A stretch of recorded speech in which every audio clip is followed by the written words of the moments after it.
So this is going to be 4 transitions and a few shapes that I think will really help you if you are looking to get your heels down in shapes like downward dog, Malasana, or skandasana. So if that's something that you are working on, stick around. So the first shape we're going to work on is our toe stand. So we're going to start in a crouched position. We're going to drop the knees. We've got all 10 toes flipped down, and you really want to make a conscious thought to have all 10 toes flipped, even that pinky toe, which might have a tendency to kind of pull up. But having all 10 toes is really going to help us gain that nice stretch and length within the feet and the ankles, as well as the back of the calves, so that we can really start to gain that length within the whole back of the leg and the feet. So we're going to drop the hands down in front of the knees, and we're just going to kind of place them right on the outsides in front of the knees. Pushing into the hands, just lift those knees off to a hover.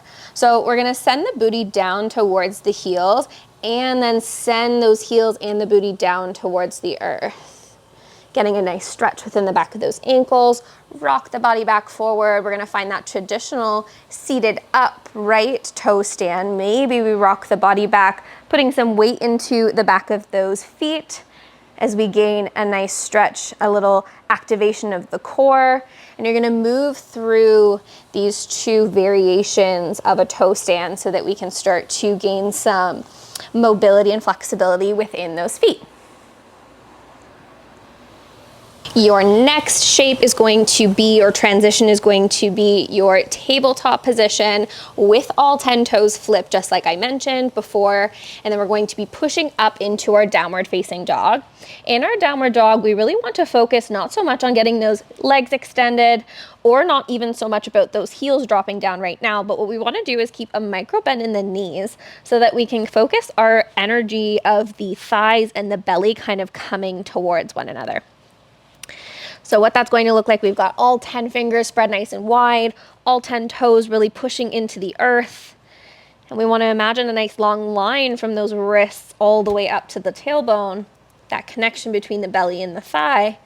And then eventually we create some length within the back of the legs over time. So this transition from tabletop, we rock back, really pushing into those toes, feeling the stretch within the back of the ankles as we push back up to our downward facing dog. When we get to the downward facing dog, not spending so much energy on trying to extend the legs out as much as we're trying to send the heels, or the energy of the heels, down towards the earth. So the next transition is going to be starting in a forward fold. We want to have the hips a little bit wider. We don't necessarily want to have them straight together, just so that we can have a nice easy transition to the next shape, which is going to be a pyramid pose. So we drop all 5 toes, but then we drop that right heel towards the inside, and then let the top body fall over top of that front leg. Here in the pyramid pose, we want to focus on lengthening the front of that back leg, so that, front of the back of the front leg. So we drop the chest and head towards that front leg. We can keep our micro bend in this knee, so long as we feel a nice stretch within the front of the leg. You might even see what it feels like to flex that front leg. Taking a few breaths here on each side, stepping forward, taking a moment here in your forward fold, and then we transition to the other side. Dropping those back toes about midway through the mat, drop that heel towards the inside, and then we drop that top body towards that front leg. Again, focusing on getting a stretch within the back of that front leg. Maybe we flex that front foot. Moving through this transition, really focusing on lengthening of each leg.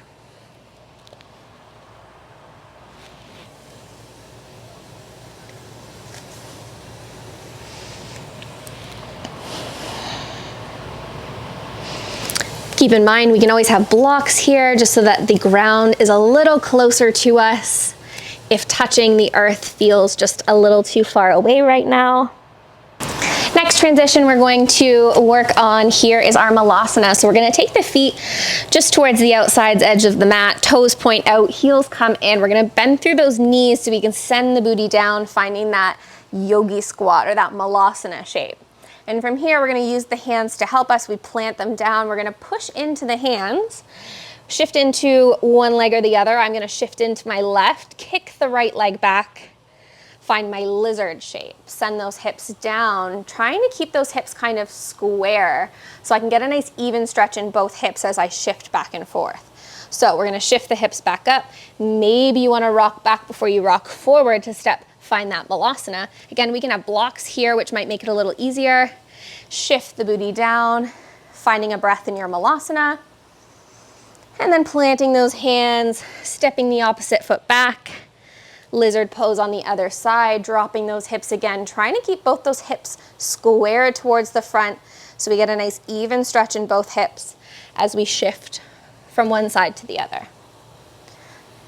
This transition really helps getting into those hips, getting into that inner thigh.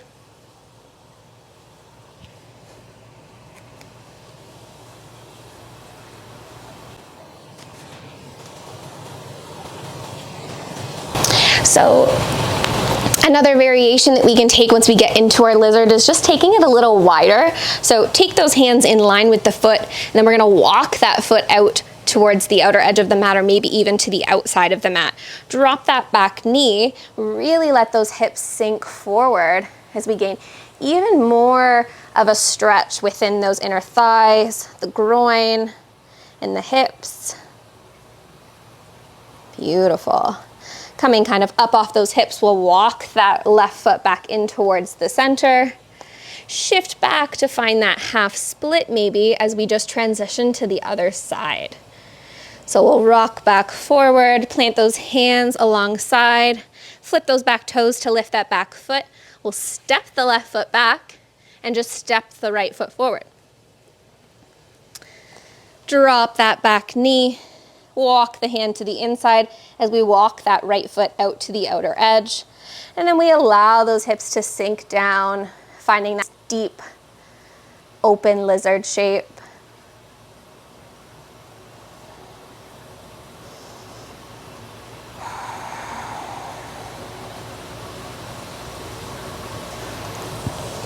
Shifting those hips back, finding that half split on the other side.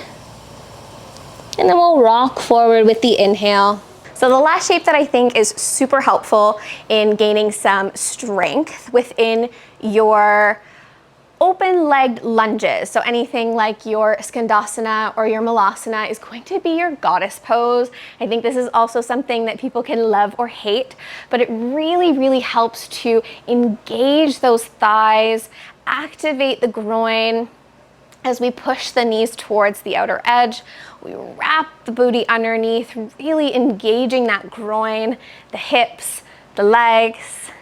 And then we can keep the hands down, we can keep them up, we can do whatever we need to with the hands, but I just find that this shape is really, really great prep and strength building for your shapes like skandasana and Malasana. So I hope this video helped. I hope you practice well, and I hope to see you on the mat next time.